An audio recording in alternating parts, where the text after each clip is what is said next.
Aceste calități pe care obișnim să le concentrăm într-un singur cuvânt, competență, obligă pe fiecare arbitru de a ne instrui continuu, de a înțelege cât mai profund în cadrul nostru conținut noțiunii de standard, așa cum este ea predată pe plan internațional. Arbitrarul nu are nimic comun cu arbitrarul, cu ceea ce este făcut la întâmplare, dintr-o hotărâre luată după propria apreciere. Deși este subiectiv, depinzând de gustul pentru frumos și util al fiecare arbitru, în înțelesul de frumusețe sportivă. El trebuie să bazeze pe cunoașterea la perfecție a calităților ce trebuie să le îndeplinească din toate punctele de vedere un porumber standard, a defectelor ce pot apare și a punctelor ce se scat pentru prezența lor. Căci munca depusă de un arbitru, de regulă și el cultivator al porumberului standard în cadrul unei expoziții, are atât rolul de a selecționa ceea ce este mai valoros, cât și un rol educativ, prin care în mod indirect se direcționează activitatea de selecție în diferite căsătorii. În vederea analizării metodelor de studiu și de evaluare a activității de arbitraj, pentru a putea opta în favoarea unor activități, este necesar să enumerăm mai întâi calitățile pe care trebuie să le determinați în arbitraj, și anume discriminare sau departajare, cum să-i spuneți, uniformitate și reproducibilitate. Și, sigur, condiția necesară a afirmărilor, etalonarea scării valorice, care o să vedeți că este extrem de importantă. Aceste calități trebuie să realizeze împreună scopul arbitrajului, și anume stabilirea ierarhiei valorice. Ceea ce vă spun și materialul acesta care am scris mai de mult, l-am făcut numai din capul meu, coeficienții și tot ce am băgat aici, tot este invenția mea, în afara faptului că la un mondială s-a arbitrat cu 5 arbitri și se va media celor 3 care nu fac de extreme, nu avem nicio informație în domeniu. Discriminarea este calitatea esențială a unui arbitraj. Discriminarea vizând departajarea a ceea ce este de calitate de ceea ce este mai puțin valoros, realizând astfel o scară valorică cât mai netă, cât mai exprimată. Desigur că discriminarea depinde nu numai de arbitru, ci și de porumbei expuși de o continuitate a lor realizată prin selecție în poziția anterioară. De a valua alte valori într-o expoziție de club, județ națională sau expoziție internațională de regulă exigența crește. De aceea trebuie făcută comparația numai între discriminările din cadrul aceleiași expoziții sau arbitraj. Menționez că discriminarea trebuie să meargă mână în mână cu competența arbitrului și cu orientarea lui în funcție de tendințele noi în arbitraj pe plan internațional. Un arbitru nu trebuie să caute defecte, dar trebuie să aibă curajul să-l penalizeze în momentul în care va găsi. De regulă, arbitrajul acestora se va caracteriza printr-o discriminare mai mare ca celorlalți. Din contră, discriminarea realizată de arbitrii care nu reușesc să facă o poziție nete, clară între bun și rău, adică între frumos și urât, sau care nu au o poziție fermă în favoarea promovării celor mai valoroși, fie din lipsă de curaj, fie din nesiguranță, va fi mai mică discriminarea acestora decât a celor din tâi. O altă calitate a arbitrajului este uniformitatea. Calitatea este calitatea unui arbitraj de a fi uniform de sever sau de larg pe toată durata lui. Deci de la primele la ultimele exponate arbitrate. Astfel spus, punctul sau setul de punct să fie întotdeauna atribuit acelorași plusuri valorice. În acest caz, scara valorică va fi lineară, deci împărțită în părți egale. Manifestarea neuniformității în arbitraj duce la nelinearitatea scării valorice cu repercusiune și asupra discriminării. Valoarea unui arbitraj depinde de măsura în care se ține cont de el în acționerea locului fiecare exponat în ierarhia valorică finală. Deci în momentul în care tu arbitrezi foarte bine, dar mergi cu un punct sub media celorlalți sau un punct deasupra mediei celorlalți și cazuri în extreme, fie în cea de jos, fie în care și nu ești luat în considerare, arbitrajul tău degeaba a fost foarte bun, că nu e nicăieri. Deci, important, este foarte important în arbitrările amintite, anterior, în 3, 4 sau 5, să se facă etalonarea corectă a scării valori. Etalonarea unei scări se realizează atunci când nivelul de pornire, 0 scări, este riguros fixat, fiind îndeplinită și condiția de uniformitate. Realizarea acestei etalonări se face prin arbitrarea în comun de către componenții jurului a unui anumit număr de exponate, așa cum vă spuneam, colegul Cont că se face și la Olimpiadă, în preziua arbitrării, cu scopul ca fiecare arbitru să acorde punctaje egale cât mai apropiate acelorași porumbei luați în studiu. Nerealizarea unei arbitrări în comun sau arbitrarea unui porumbei luați la întâmplare, numai dintr-o parte din clasamentului de sus, de jos sau mijloc, duce în cazul unor discriminări diferite la situații neplăcute și neplăcute. O etalonare corectă presupune arbitrarea în comun a unor porumbei care se găsesc atât în partea de mijloc, cât mai ales în partea de sus a clasamentului, metodă care permite, sigur și de jos, care permite în oarecare măsură linearizarea scării. Este indicat să arbitreze în comun 3 până la 5 porumbeți, de preferință alții decât cei din expoziție, pentru că aceștia sunt imediat toate în mână de toți arbitrii, lucru care nu se va întâmpla cu ceilalți. Deci, e important să se facă această etalonare și nu numai să se facă. Arbitrii să discute pe urmă pe baza acelor porumbei arbitrați și să vadă cât s-a dat pentru fiecare dintre părțile componente ale arbitrajului și să vadă dacă unii sunt prea severi sau prea legeri, acest lucru să se pună dânsii de acord și în continuare să arbitreze așa. Pentru că se întâmplă că arbitrează o pasă de două, dar până fiecare o ține tot pe a lui, indiferent dacă merge bine sau rău. O altă calitate a unui arbitraj este reproductibilitatea. Este calitatea unui arbitraj de a oferi punctaje egale exponatelor de valoare egală, indiferent de zona de implasament în care se află. Această calitate complexă a unui arbitraj vizează toate celelalte calități împreună, adică atât discriminarea, uniformitatea și etalonarea riguroasă la multe puncte a sferei valorice, etalonare care trebuie să nu se modifice în timp, adică punctele de etalonare să nu sufere unecări, am zis. Adică, dacă în timpul unui arbitraj, la jumătatea lui, când, apropo de ce spunea colegul Conț, arbitrajele în expoziția națională de vremuri nu începeau noapte. Începeau la prânz, până seara târziu, până se făceau și plasamentele. A doua zi se puteau pune pe boxe punctajele și locurile și atunci apărea masa aceea comună. Deci masa comună apărea nu după ce am stat toată noaptea, în ultima vreme asta se procedează. Se strâng porumbei până seara, se fixează ora 4, la ora 4 sunt încă 30 de cuși cu porumbei care nu sunt puși în boxe, până se aleargă și se pun fiecare în boxe, se face 10 seara, la 10 seara se începe arbitrajul. Și atunci se întâmplă ca la Piatra Neamț, unde pe lumina aceea fioară, că nu era ca aici, n-am s-a văzut, se arbitrează până la 7:30 dimineața, ca să punem și în boxe și să avem punctajele făcute, sau la profesioniști, unde am început tot așa, că am terminat 8:30 cu Dan Popescu. Deci, în condițiile acestea, în care nu e nici lumină naturală, este foarte greu de făcut acest lucru. Deci, și dacă la mijlocul arbitrajului te oprești, zicem, cum încercam la prânz, ne-am apucat foame, nu? Și încercam să mâncăm ceva. Ei, după această masă și după un suc, ne simțeam mai bine și poate că nu mai aveam exact același film, pentru că ne-am și oprit, s-a tăiat filmul, am început din nou, nu mai avem criterii de comparație, nu mai îl comparăm pe cel care l arbitrăm acum cu cel care l-am arbitrat cu 10 locuri înainte și așa mai departe. În condițiile acestea, punctele acestea de etalonare sau subteran, suferii acestea alunecări. Deci, odată scala fixată, trebuie să mergi la un capăt la altul cu ea și atunci obții această condiție de reproductibilitate. Cu alte cuvinte, reușești pe domnul Conț ca să se dea două păsări și să regăsești exact aceleași punctaje care le date înainte. Și așa trebuie să facă un arbitru, dacă este corect și și-a fixat toate lucrurile astea, așa să facă. Vreau să îl laud pe domnul Conț, cândva, când era trebuia să arbitrează într-o națională, nu știu ce s-a întâmplat, de-a avut o mână rupită. Și a venit cu ea în gips. Mâna stângă era în gips, cu ea ținea porumbelul, dar cu dreapta se uita. Deși a rămas între cei 3 arbitri care nu cad, arbitrând cu o singură mână. Am și scris un articol pe vremuri. Pe vremuri a fost un top al arbitrilor pe țară, care a avut la bază materialul pe care îl citesc acum și, deci, metoda de calcul a calităților unui arbitraj permitea să facem acest lucru. Metodele acestea de studiu și evaluare a arbitrajului se aplică în situațiile în care nu arbitrul este de 3, 4 sau 5. Deci, de obicei 3 sau 5, în cazul unui singur arbitru sau cea a doua arbitru, situație egală față de valoarea medie, e unea propriu. Până în prezent nu s-a încercat un studiu mai aprofundat al arbitrajului, ci doar analizarea numărului de cadere.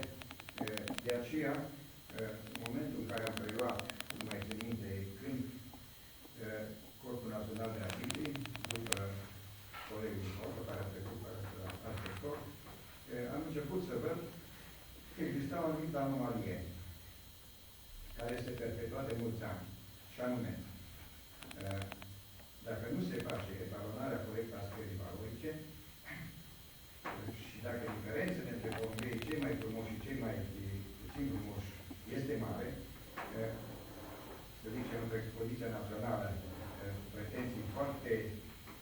mai puțin severe. Existau și 3 puncte între porumbelul cel mai frumos și cel mai rău. Un arbitru care nu scotea în evidență nici pe cei mai buni și pe cei mai rei și dădea niște punctaje pe acolo, pe la mijloc, nu cădea aproape deloc.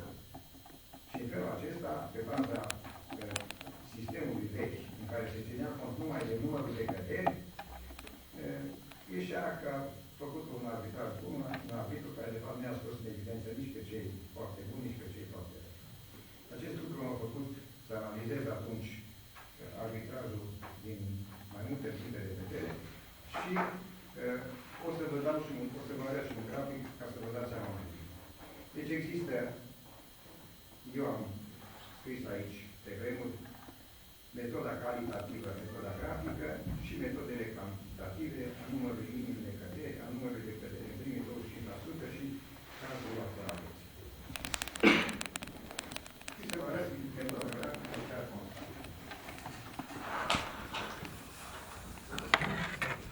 Dacă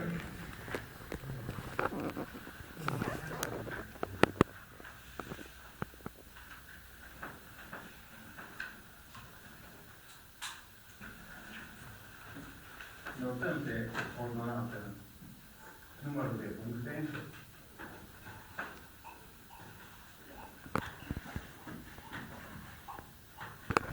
iar pe abscisă locul porumbelului în tratament,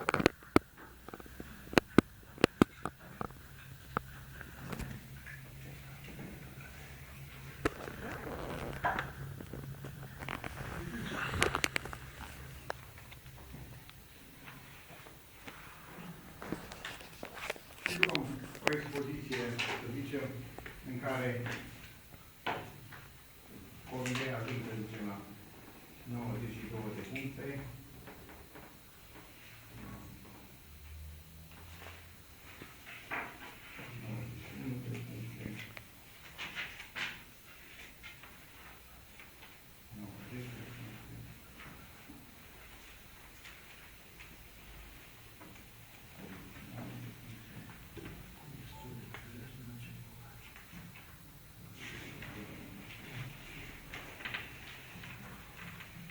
Deci primul porumbel, să zicem că a luat 91 și 50. Asta e primul porumbel.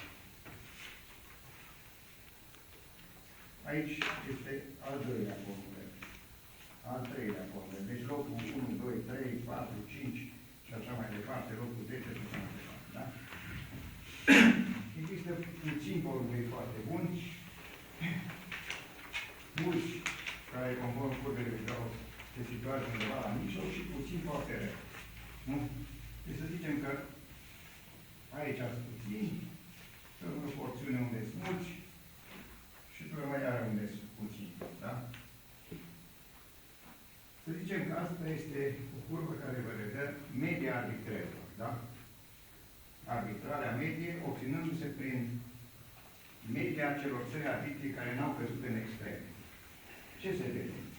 Că dacă luăm acum în considerare ce a făcut fiecare arbitru, se vede că unul, de exemplu, a dat pe la 91,50 cel mai bun, da? A venit așa, la altul i-a dat mai mult, poate cel mai mult a dat la cel de pe locul 20 și vine așa mai departe și se oprește aici. În zona aceasta, dacă ne gândim că cea cu negru este valoarea medie, da? Acest arbitru, exact în zona mai importantă, unde sunt porumbelii care se situate de primele lucruri, nu ne-a realizat nicio deosebire netă între ei, mai mult cel de pe locul, știu eu, 10, 15, 17, e considerat de el cel mai bun, nu? Sunt alți arbitri care fac altfel și care au discriminare mică, pornesc la primul, dau un anumit punctaj, nu? Și se duc așa. Sau alții care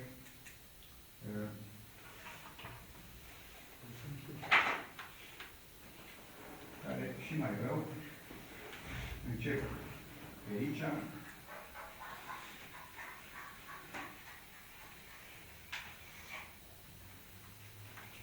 Și sigur că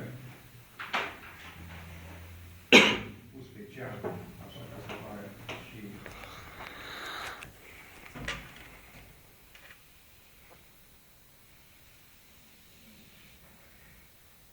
ce se vede de aici? Că arbitru cu roșu cade tot timpul aproape la maxim, da? Deci pentru fiecare formulăr, imaginați-vă verticală, cel care este sus cade la maxim, cel care este jos cade la minim, da?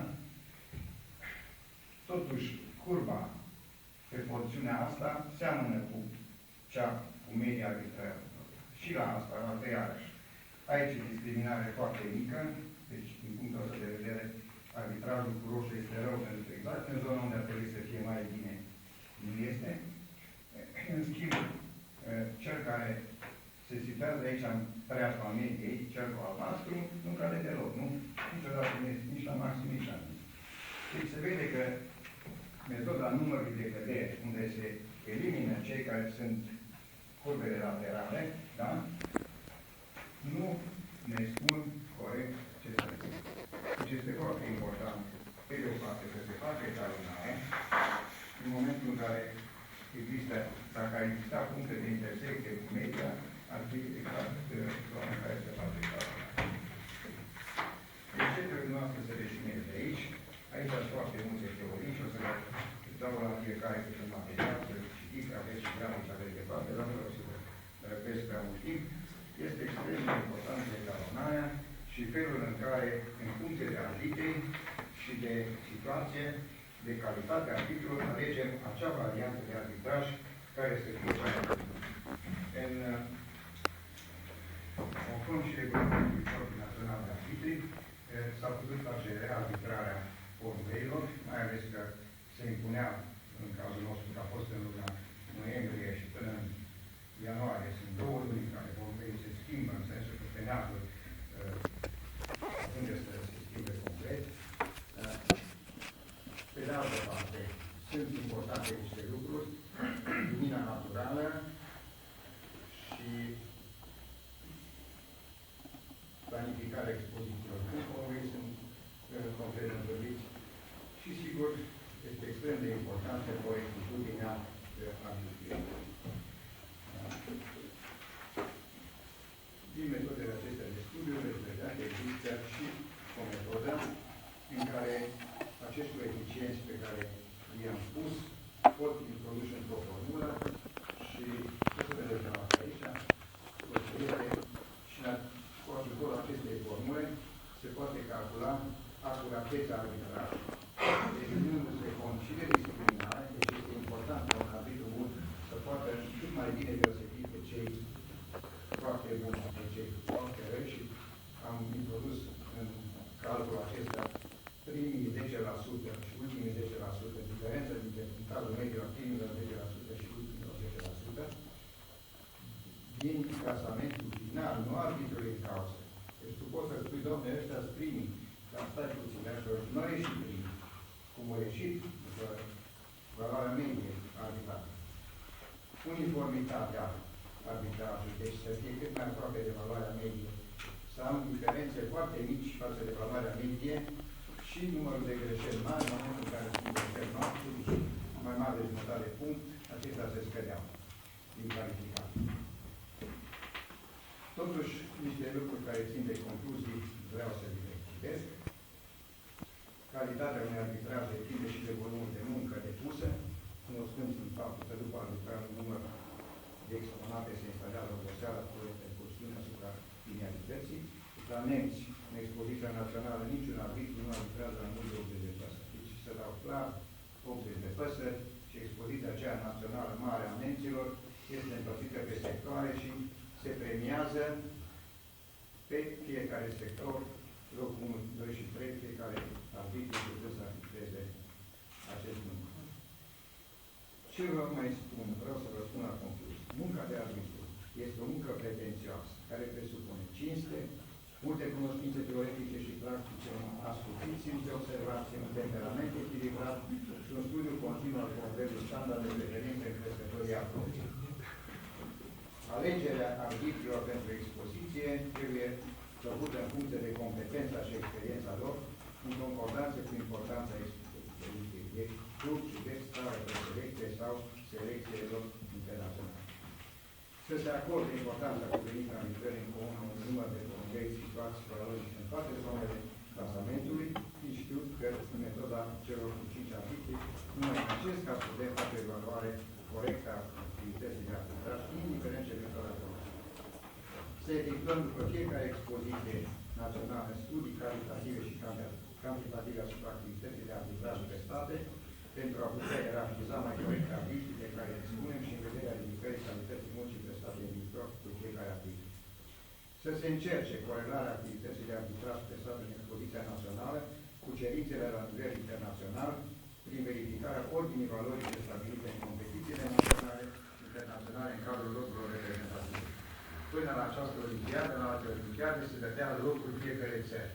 Și fiecare țară își punea ordine, cei 5 masculi, respectiv 5 femei, în ordinea valorii, în cel mai bun cumpărător și mai departe. De fiecare dată, când făceam aceste analize, ne uitam la toate țările, în ce măsură ordinea aceea s-a păstrat.